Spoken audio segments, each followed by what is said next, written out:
അയ്യോ, എന്റെ പൊന്നു സാറേ, എനിക്ക് പേടിയാ. പേടിക്കാനൊന്നുമില്ലെന്ന്. എന്ത് ചെയ്യണമെന്ന് സാറ് പറഞ്ഞു തരും, അതുപോലെ തന്നെ ചെയ്തേച്ചാ. എന്നാലും ഞാൻ ഇതിൽ 4 സാധനങ്ങളുണ്ട്.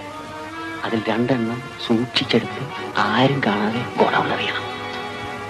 2 എണ്ണം ഗോപാലിന്റെ വീട്ടിൽ കൊണ്ടുപോയി ഒളിച്ചിരിക്കണം. എന്നെ കൊണ്ട് ഇത് പറ്റുമോ സാറേ?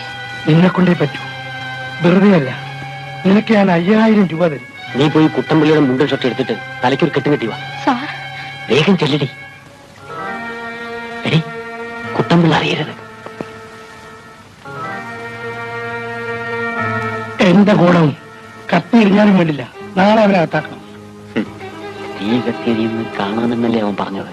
ആരാൾ കത്തി എറിയുന്നു നാളെ